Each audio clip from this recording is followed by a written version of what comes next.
বিসমিল্লাহির রহমানির রহিম। স্বপ্ন পূরণের লক্ষ্যে আরো এক ধাপ এগিয়ে গেলাম। একটি ফ্যাক্টরিতে আসছি খুঁটি কেনার জন্য। খুঁটির গুণগত মান এবং দাম দর সম্পর্কে বিস্তারিত জানবো। আমি গরু পালনের পাশাপাশি বিভিন্ন ধরনের কৃষিকাজ, চাষাবাদ করে যাচ্ছি। টিকে থাকতে হলে আয়ের বিভিন্ন উৎস তৈরি করতে হবে। গরু বিক্রির এই টাকা দিয়েই নতুন একটি শেড তৈরির উদ্যোগ হাতে নিয়েছি। ২ বছরের বেশি সময় ধরে চেষ্টা চালিয়ে যাচ্ছি একটি প্রতিষ্ঠিত গরুর খামার তৈরি করা ও একজন স্বাবলম্বী উদ্যোক্তা হওয়ার জন্য। দীর্ঘদিন ধরে পরিকল্পনা করছি সবচেয়ে কম টাকার মধ্যেও একটি শেড তৈরি করব। শেডটির ডিজাইন ও মাপজোক হবে আধুনিক ও স্ট্যান্ডার্ড এবং বাহ্যিক কাঠামো হবে অতি সাধারণ। লক্ষ্য একটাই, খরচ কমানো। আমি খুঁটির উপরে বাঁশ ও কাঠ দিয়ে টিনের চালা তৈরি করব। সেটি ৬৪ ফিট দৈর্ঘ্য এবং প্রস্থ ১৩.৫ ফিট, যেখানে প্রথম লাইনে রাস্তা সহ থাকবে। ৬৪ ফিট দৈর্ঘ্যের জায়গার মধ্যে ১৫টা গরু থাকবে ৬০ ফিট জায়গায়, ৪-১৫ ৬০ ফিট। পোস্টে থাকবে পিছনে ৯ ফিট, খাবার পাত্র থাকবে ২ ফিট এবং সামনে দিয়ে রাস্তা থাকবে ২.৫ ফিট। এখানে টোটাল ১৩.৫ ফিট। আর বাকি ৪ ফিট জায়গা আমি এক্সট্রা রেখেছি, যেখানে যাতায়াতের সুবিধা, খড়, ভুসি, দানাদার খাবার এবং ঘাস বা খড় কাটার মেশিন যাই বলি সেটা রাখবো, যেন দূর থেকে আমাকে কোনো কিছু নিয়ে আসতে না হয়। আমি যেহেতু রেডিমেড খুঁটি দিয়ে ঘর তৈরি করব, তাই বিভিন্ন জায়গায় যাচাই বাছাই করছি যে কোথায় সবচেয়ে ভালো খুঁটি পাওয়া যায়।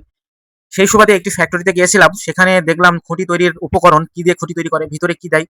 সব মিলিয়ে আমার কাছে পছন্দ হয়েছে। খুঁটিগুলোর কোয়ালিটি ভালোই মনে হচ্ছিল। রেডিমেড খুঁটি হিসাবে যা দেখলাম, খুঁটির কোয়ালিটি ভালোই হবে এবং দীর্ঘদিন টেকসই হবে ইনশাল্লাহ। বিভিন্ন ধরনের কাজের চাপে এবং ঘর তৈরি করার কাজের চাপে একটু পেরেশানিতে আছি।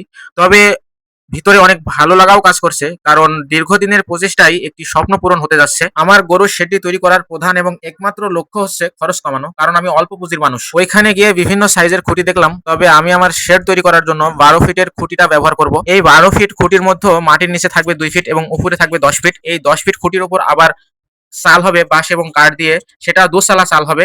সেটার উচ্চতা হবে আরো ৪ থেকে ৫ ফিট।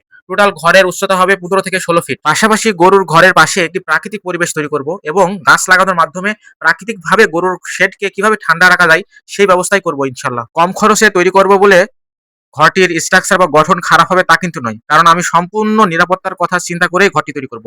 চোর ডাকাত বা যারা গরুর খামারের ক্ষতি করতে পারে তাদের থেকে নিরাপদ রাখার মাধ্যম করেই ঘরটি তৈরি করব। আমি বিভিন্ন ভিডিও দেখে এবং নিজের বিচার বুদ্ধি দিয়ে একটি স্ট্যান্ডার্ড মাপযোগে পুষিয়েছি।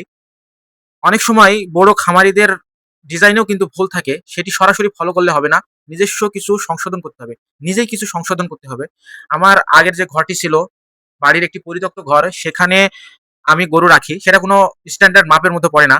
গরু যখন শুয়ে থাকে তখন আমি মাপ নেই, গরু যখন দাঁড়িয়ে থাকে আমি মাপ নেই, পিছন দিকে যাতায়াত করা যাবে কিনা স্বাভাবিকভাবে সেই মাপ নেই, ট্রলি নিয়ে যাওয়া যাবে কিনা, গোবর উঠাতে হবে, আপনি মাথায় করে গোবর ফেলতে পারবেন না অনেক গরুর। সব মিলিয়ে গরু চারি বা খাবারের পাত্র কতটুকু প্রয়োজন বা সামনে রাস্তা কতটুকু প্রয়োজন আমি সরাসরি মাপ নিই, দেখি যে গরু স্বাচ্ছন্দ্য বোধ করছে কিনা।